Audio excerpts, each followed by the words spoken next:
But it's evidence like this that we have in these cases here at Glen that show that there's something happening. They're called out-of-place artifacts, Trey. And these artifacts, no matter if they're a human footprint in limestone or if it's a iron hammer and Cretaceous rock, these really go against the grain of evolution. So what I'm going to show you here is this fossilized human handprint right here. The presentation that you're about to watch is on out-of-place artifacts. These are artifacts that disagree with many of your current science theories, specifically the theory of evolution. The artifacts that you're going to see in this video are presented by my friend Judkins at the Creation Museum in Glen, Texas. The artifacts that you're going to be looking at are authentic. The Jurassic music that you hear composed in this video was composed many years ago by my friend composer Mattia Capelli. This was found locally.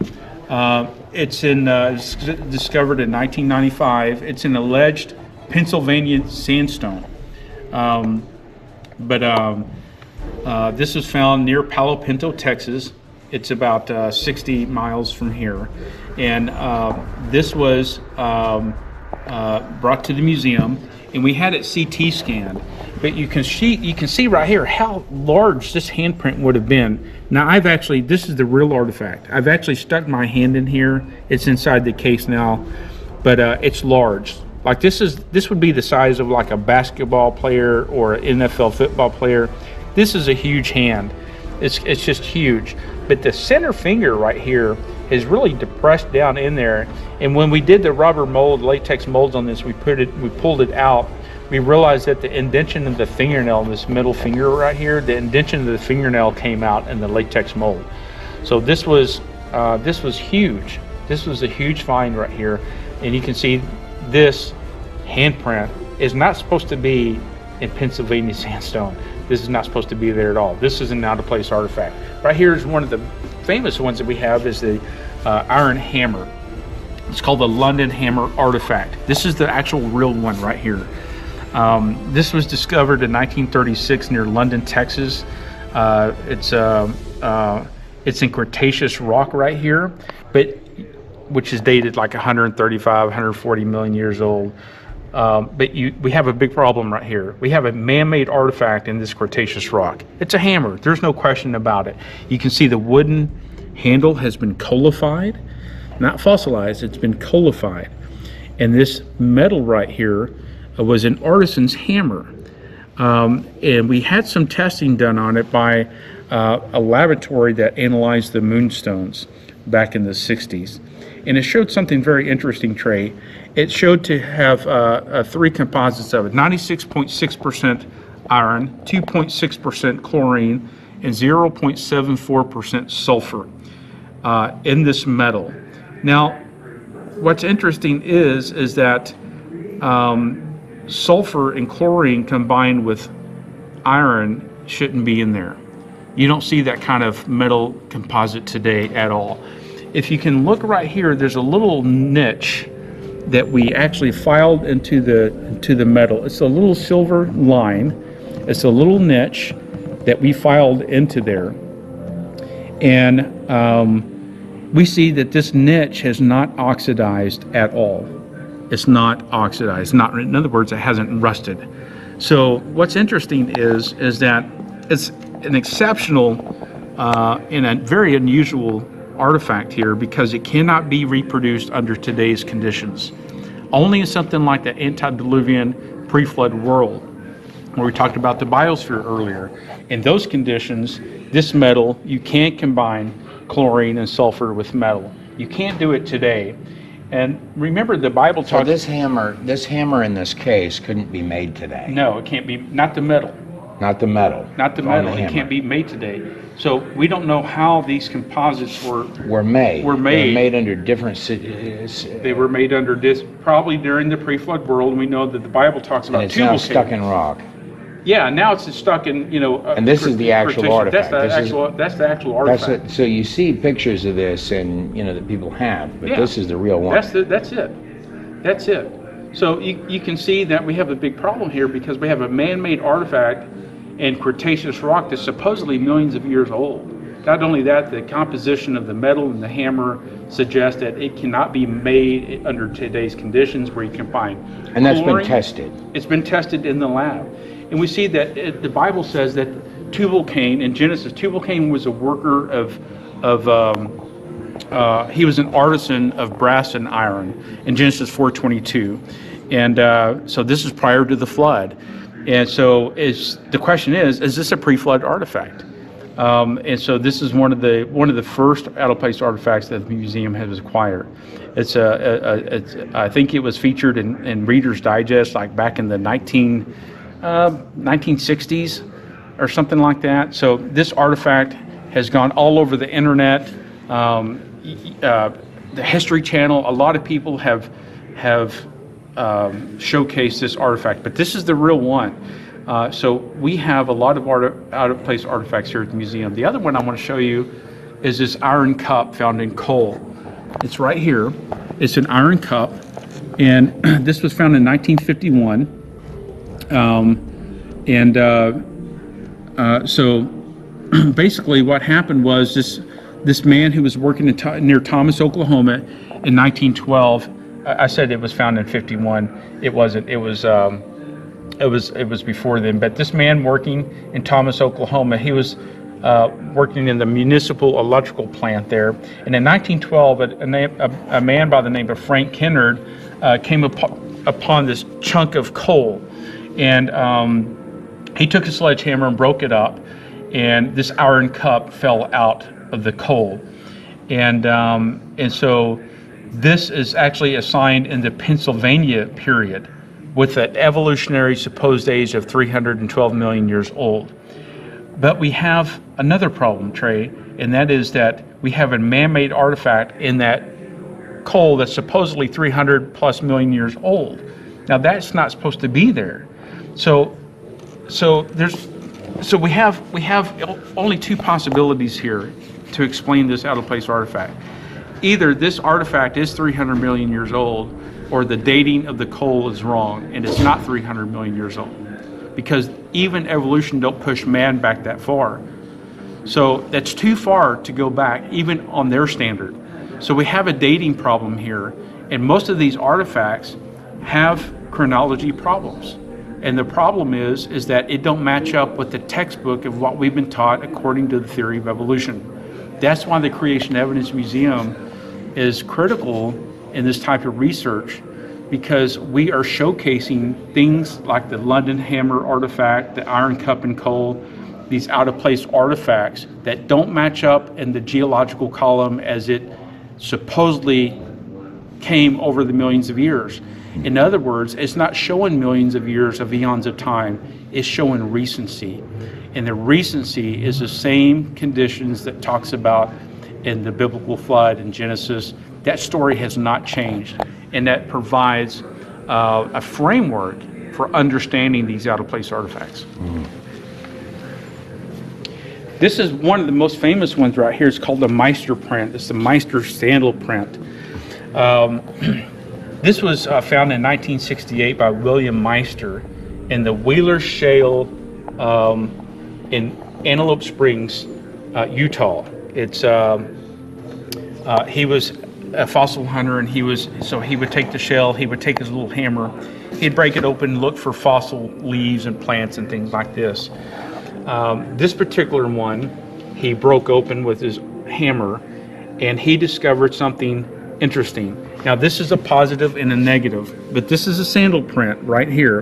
And in the sandal print, you have some stitching that you can see along the outer edges right here, but two interesting things. One is, well, there are two things.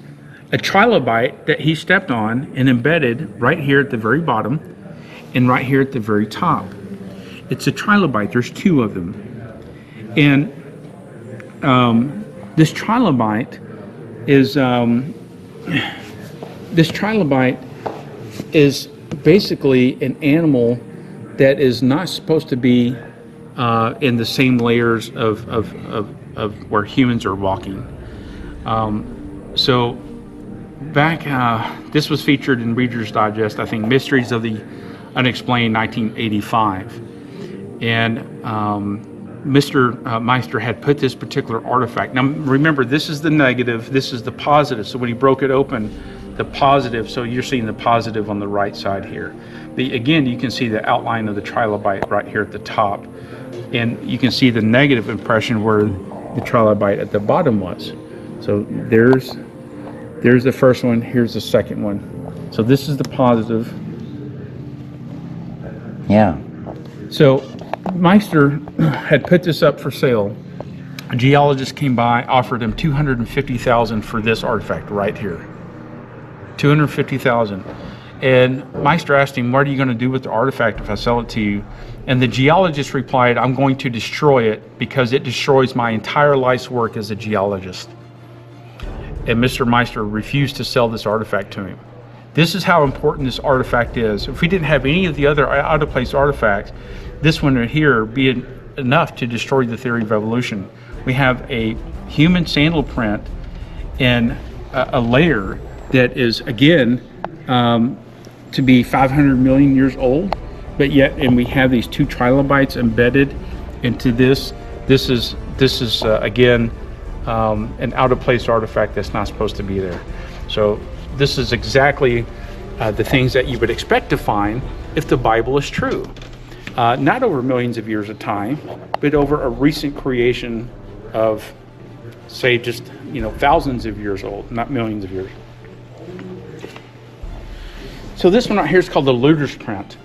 It's a human footprint. This is in limestone, found here in Luders, near Luders, Texas. It's 16.5 inches long. Now remember in Genesis 6 that says that there were giants in the earth in those days and also after that. The question is, this is a very large footprint. Is this a giant footprint from those days? We don't know, but it certainly is large. And we have a number of these footprints that have been found. Some of them are smaller, but this is some of the artifacts that are not just here in Glen Rose, Trey, but are found around the world. Human fossil footprints around the world. So Glen Rose is not an isolated phenomenon, although the main point here is that they are interdispersed around dinosaur tracks. But there are human fossil footprints. There's some just in White Sands, New Mexico. There's others around the earth that we found, and we'll show you some more over here. This is the O.W. Willett print. It was found in the 1950s where the Dinosaur Valley State Park is now. Now, it wasn't a state park then, but there's a ledge there that they show. There's probably some footprints on that ledge. This is one of them that was taken out. Like I said, before it was a state park, this artifact was donated to the museum. But again, we have a fossilized human foot in limestone right here. You can see all the toes. You can see the base of the metatarsals. You can see the longitudinal arch. You can see the base of the calcaneus heel and the medial arch here. This is all very characteristics of only what a human footprint can leave as it's walking along. And this is actually encased in stone. Again, an out-of-place artifact because this is Cretaceous rock. And again, you cannot push humans back that far in evolutionary time. This is the famous Burdick track here found by geologist Clifford Burdick. He traveled here to Texas. He was working in Arizona in the 1930s. He heard about the dinosaur tracks here, and he worked for Roland T. Brown, and so he kind of put Glen Rose in the map in the 1940s. And there's a 1954 issue of National Geographic that highlights the tracks here in Glen Rose. But this is the Burdick track, very similar to the Willett, but this is a left human track. The Willett was a right. Again, this is a little bit more splayed out here, but back in the 80s, they cross-sectioned it here and that's why you see these lines here to see if there's any inner pressure points inside the rock. And they cross section here across the base and then across the base of the hill. So the CAT scans and the CAT scans that they show today is showing exactly what we see, that there is pressure points inside these areas of weight distribution here. So there's a compression of the mud as the weight's being distributed. That's why we have these lines here and to study that. But it is actually a track that has been discovered. And again, this goes back to these people that actually walked around with dinosaurs. So these lines that are on this footprint are where you took sections out to make sure the ground that someone didn't carve this. So it can't. So there's compression marks that go down. There's compression marks, and here's the view of it right here. Here's the compression marks right here.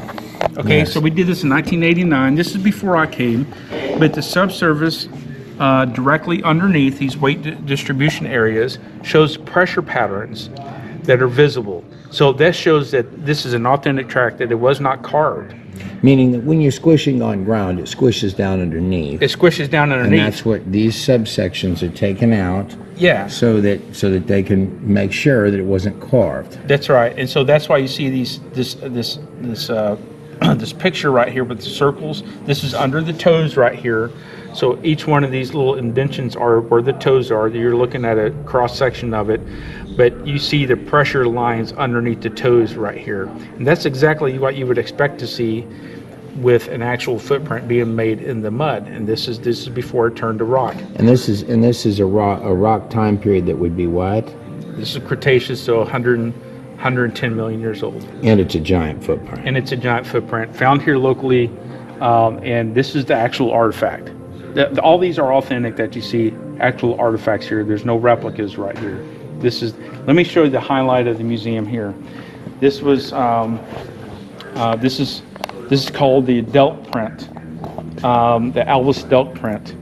Now it's an 11.5 inch human footprint, but it's right on top of a dinosaur footprint.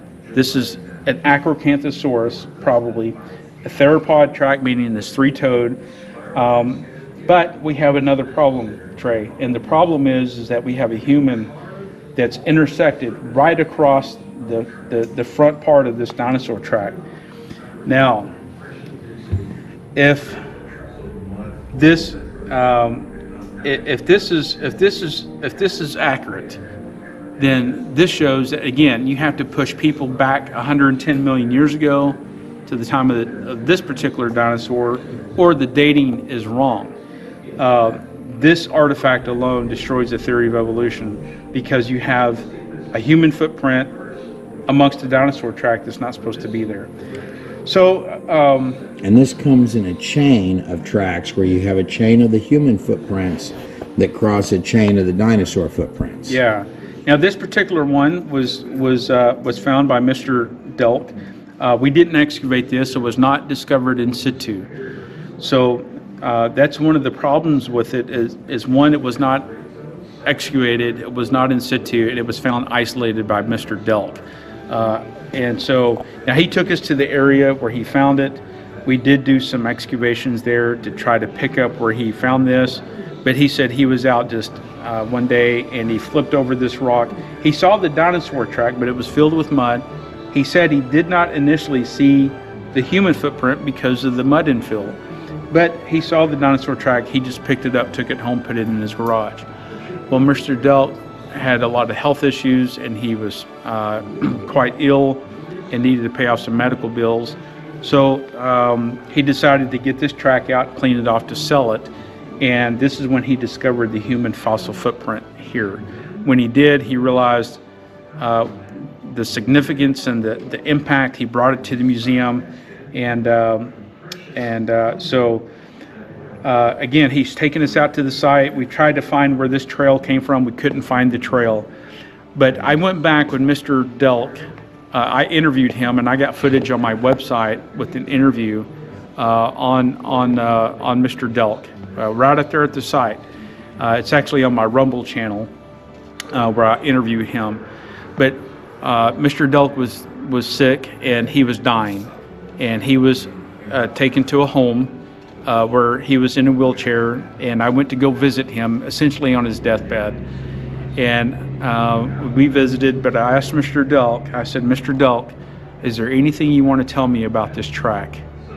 Because he's the one that discovered it. Like I said, the museum didn't excavate it. It was isolated, so it was not in situ. And in other words, I was asking Mr. Delk, if this is fake, this is time to come clean, because this is, you know, this is it, right? So I said, Mr. Delk, is there anything you want to tell me about this track that you haven't said yet? Is there anything else you want to say? This is what he told me, Trey. He said, everything I said about this track is true, and I am not a liar. So essentially, Mr. Delk confessed that everything he said about it was true. So with that being said, this is one of the highlights, artifacts of the museum here. This is the real artifact. It's been tested. We've had a CAT scan, spiral CAT scan. We've had a lot. Well, here's the CAT scans right here.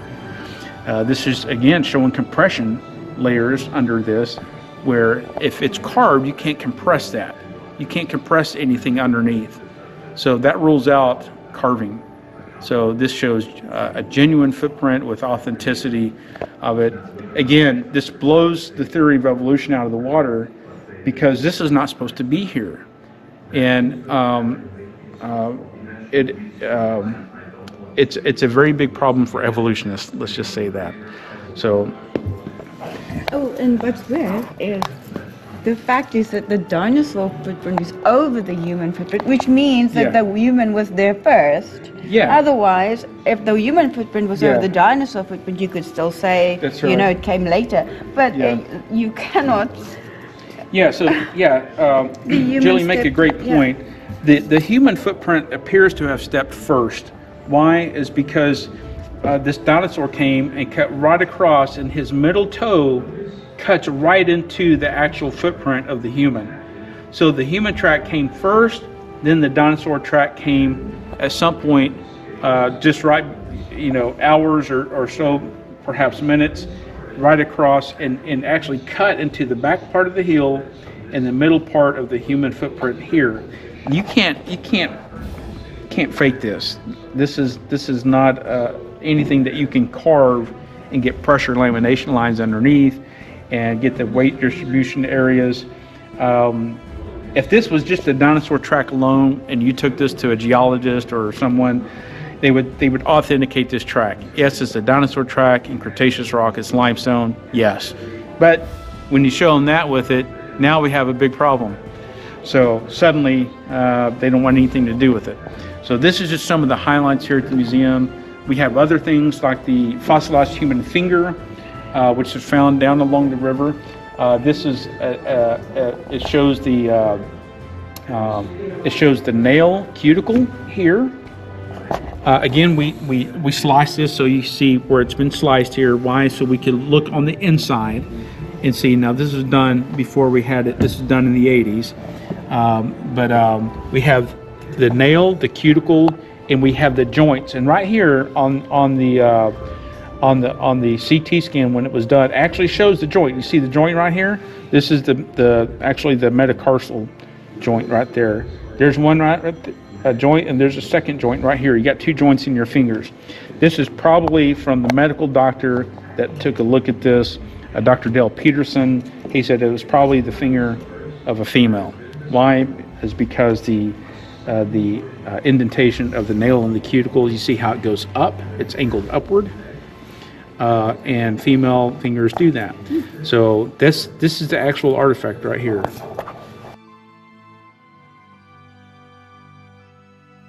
This is imagery of that very famous, or one of the very famous, dinosaur human footprints on the back screen behind me. Again, there are many, many, many of these.